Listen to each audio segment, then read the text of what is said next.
صبر ہوگا تو ہم اسے برداشت کر سکیں گے. اگر صبر نہیں ہوگا تو ہم ہر جگہ لڑتے نظر آئیں گے, ہر ایک سے ٹکراتے نظر آئیں گے, ہر ایک سے اختلاف کرتے نظر آئیں گے. اور اسلام یہ چاہتا ہے کہ سوسائٹی جو ہے پرسکون ہو, لہذا صبر جو ہے بظاہر لگتا ہے کہ یہ معمولی سی بات ہے, مگر بنیادی طور پر یہ بہت بڑے فضیلت کی بات ہے. اور روزہ بھی جو ہے اگر آپ دیکھیں تو ایک طرح صبر ہی ہے.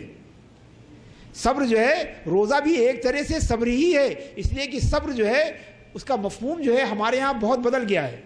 اردو زبان میں تو صبر کا معنی ہی بدل گیا ہے. صبر کرنا کہتے ہیں کہ صبر ہماری نگاہ میں کمزوری ہے, کہ اگر کوئی طاقتور ہم کو پیٹ دے, ہم خاموشی سے گھر چلے آئیں تو یہ صبر ہے, یہ صبر ہے.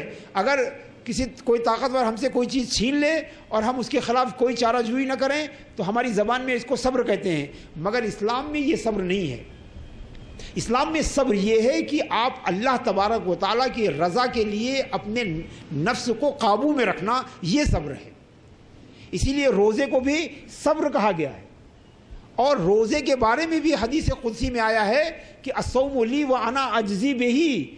یہاں بھی نہ 10 گنا ثواب کی بات کی جا رہی ہے, نہ 700 گنا ثواب کی بات کی جا رہی ہے, بلکہ کہا جا رہا ہے روزہ میرے لیے ہے اور میں ہی اس کی جزا دوں گا. یعنی جس طرح صبر کی جزا کو ڈکلیئر نہیں کیا گیا ہے, ویسے ہی روزے کی جزا کو ڈکلیئر نہیں کیا گیا ہے, اس لیے کہ روزہ بھی جو ہے وہ صبر ہی کا نام ہے.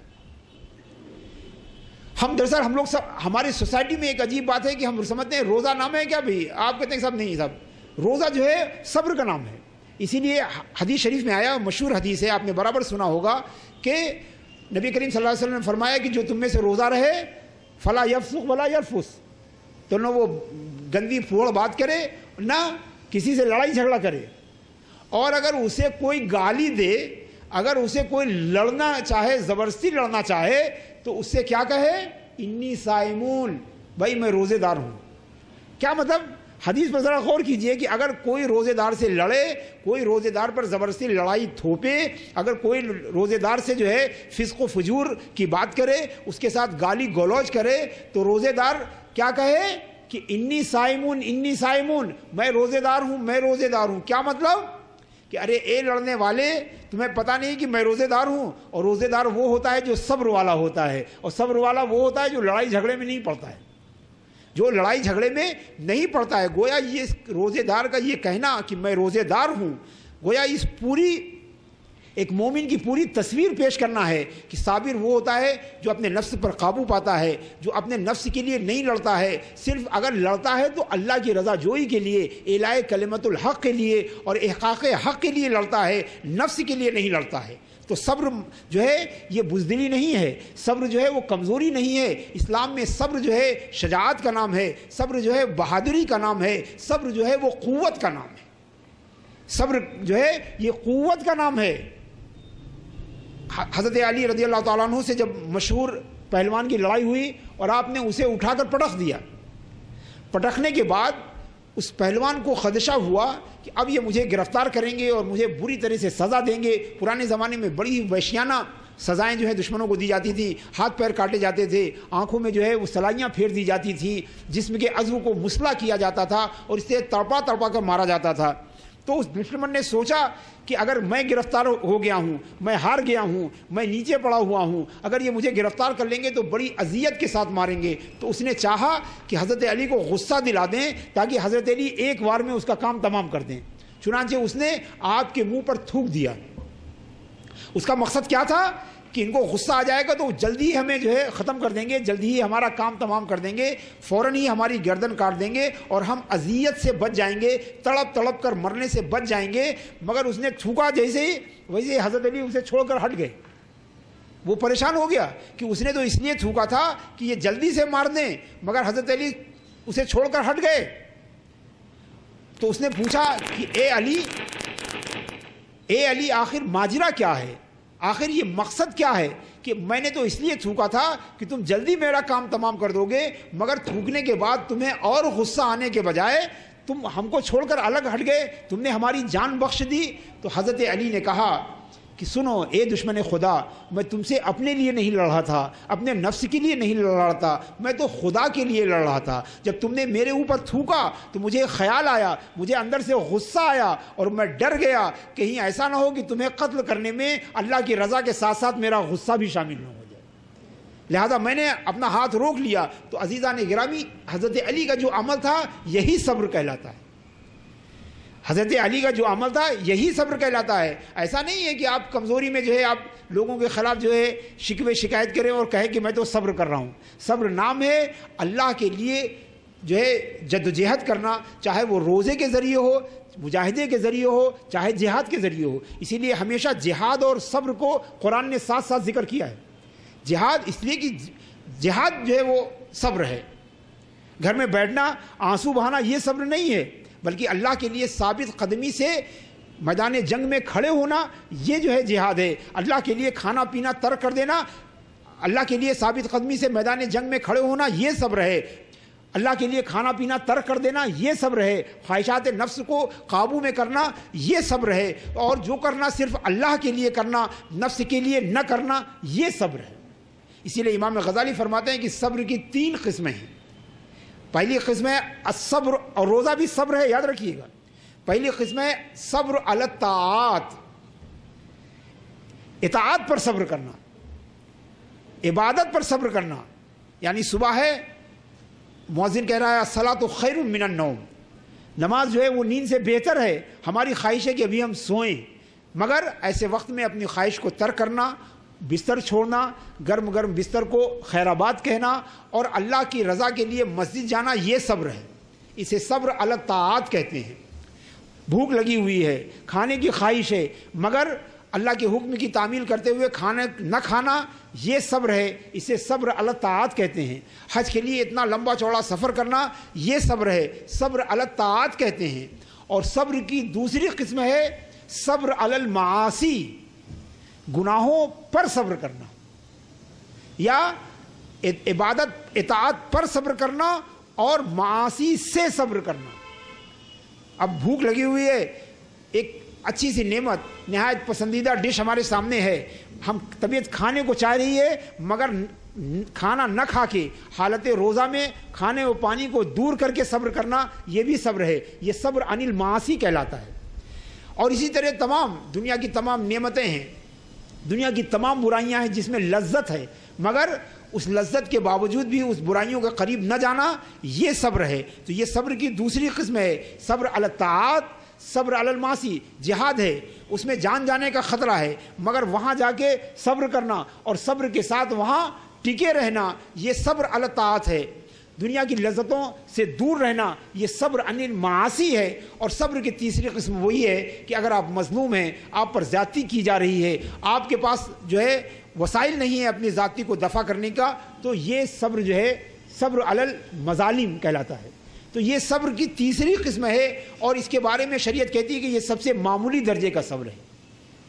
تو سب سے اعلیٰ درجے کا صبر جو ہے صبر علی الطاعات ہے۔ جیسے آپ روزے دار ہیں، صبر کر رہے ہیں، یہ اعلیٰ درجے کا صبر ہے۔ مجاہد جو ہے میدان جہاد میں صبر کرتا ہے، یہ اعلیٰ درجے کا صبر ہے۔ نمازی جو ہے صبح نیند کو ترک کر کے بستر کو ترک کے مسجد پہنچتا ہے، نماز ادا کرتا ہے، یہ سب سے اعلیٰ درجے کا صبر ہے، یہ صبر علی الطاعات کہلاتا ہے۔ انسان گناہوں کی لذت کے باوجود بھی گناہوں سے اپنے کو باز رکھے تو یہ صبر عن المعاصی ہے، اس کا دوسرا نمبر ہے۔ اور جو عام طور پر ہماری زندگی میں جسے ہم صبر سمجھتے ہیں وہ صبر کا سب سے ادنا اور معمولی درجہ ہے۔ تو روزہ بھی جو ہے یہ صبر ہے، اسی لیے روزے کی جو ہے بڑی اہمیت ہے۔ اور اس سے بڑی اہمیت کیا ہو سکتی ہے کہ اللہ فرماتا ہے کہ الصوم لی وانا اجزی بہ، روزہ میرے لیے ہے اور میں ہی روزے کی جزا دیتا ہوں۔ نبی کریم فضائل کے سلسلے میں آپ برابر سنتے رہتے ہیں، اور ظاہر سی بات ہے کوئی نئی چیز جو ہے روزے کے فضائل کے سلسلے میں آپ کو نہیں بتائی جا سکتی۔ بے شمار احادیث ہیں جو صحیح ستہ میں وارد ہیں۔ نبی کریم صلی اللہ تعالیٰ علیہ وسلم نے فرمایا کہ روزے دار کی منہ کی خوشبو جو ہے اللہ کے نزدیک اطیب من ریح المسک، اللہ کے نزدیک مشک کی خوشبو سے زیادہ بہتر ہے۔ نبی کریم صلی اللہ تعالیٰ علیہ وسلم نے فرمایا کہ للصائم فرحتان، روزے دار کے لیے 2 فرحت ہے، فرحت عند فطرہ وفرحۃ عند لقاء ربہ، کہ اس کو دو خوشیاں ملتی ہیں. پہلی خوشی تو جب وہ دن بھر بھوکا رہ کے شام کو جب افطار کرتا ہے تو یہ خوشی ملتی ہے. دوستو عزیزو، اگر کھانے کی اگر لذت جاننا چاہیے تو آپ روزہ رکھیے.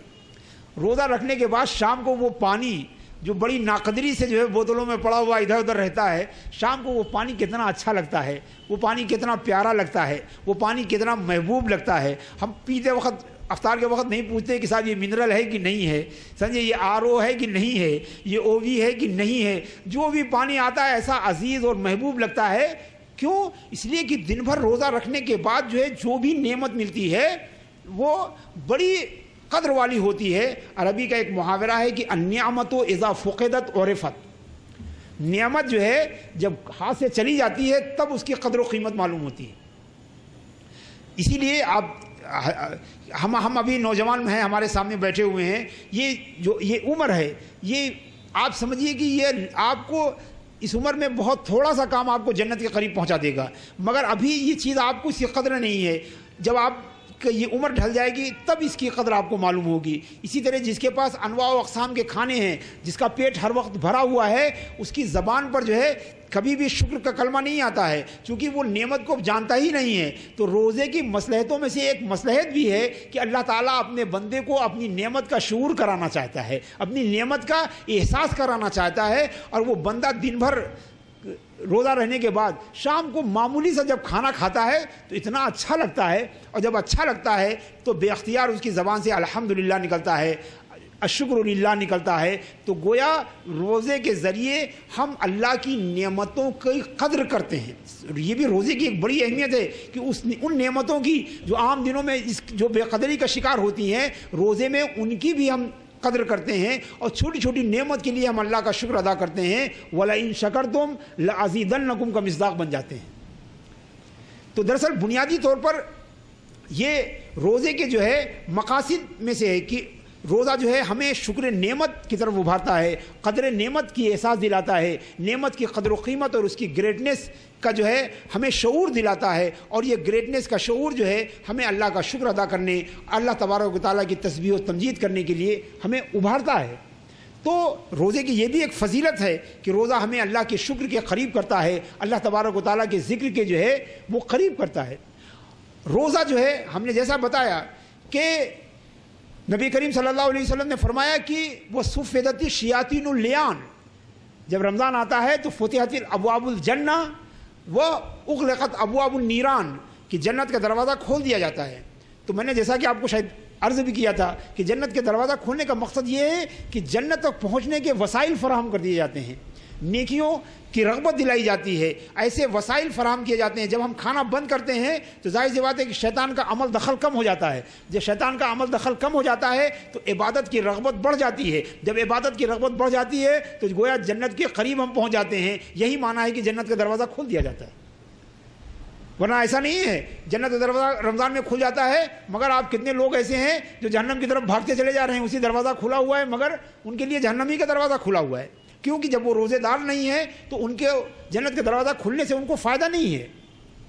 تو جب روزے میں بندہ صبر کرتا ہے تو اسے اجر ملتا ہے، اور یہ اجر جو ہے اس کے لیے دخول جنت کا موجب ہوتا ہے. یہ معنی ہے کہ رمضان میں جنت کا دروازہ کھول دیا جاتا ہے.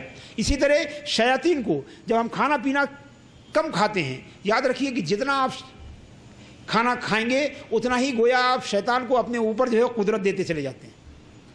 تو جب روزے میں جب ہم بھوک لگتی ہے تو ظاہر سی بات ہے جو جتنا بھوکا ہوتا ہے شیطان اس سے اتنا ہی دور رہتا ہے، شیطان اس سے اتنا ہی دور رہتا ہے. تو روزہ دار جب روزہ رکھتا ہے تو شیطان اس سے دور رہتا ہے. یہی معنی ہے کہ وہ صفدت الشیاطین اللیان، اور رمضان میں جو ہے شیاطین جو ہے وہ پابہ سلاسل کر دیے جاتے ہیں، زنجیروں میں باندھ دیے جاتے ہیں. مگر ایک حدیث میں بیان کیا گیا ہے کہ شیطانوں کے بند کر دیے جانے کا یہ مطلب نہیں ہے کہ شیطنت بند ہو جاتی ہے.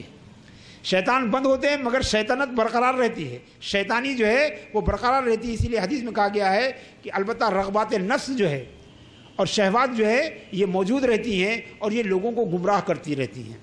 لہٰذا اگر انسان اپنے نفس پر تھوڑا قابو پائے تو شیطان کی طرف سے گمراہی کا خطرہ رمضان میں ختم ہو جاتا ہے، اور رمضان میں وہ بہت درجات حاصل کر سکتا ہے۔ تو عزیزان گرامی، بے شمار فضائل جو ہے رمضان کے آئے ہیں کہ پہلی بار روزے دار کو جو 2 فرحت ملتی ہے، اس میں پہلی فرحت تو وہ ہے کہ جب وہ روزہ کھولتا ہے، اور دوسری فرحت کب ہوگی؟ عند لقاء الرحمن، جب وہ اپنے رب سے ملاقات کرے گا۔ کیا مطلب؟ جب وہ اپنے رب سے ملاقات کرے گا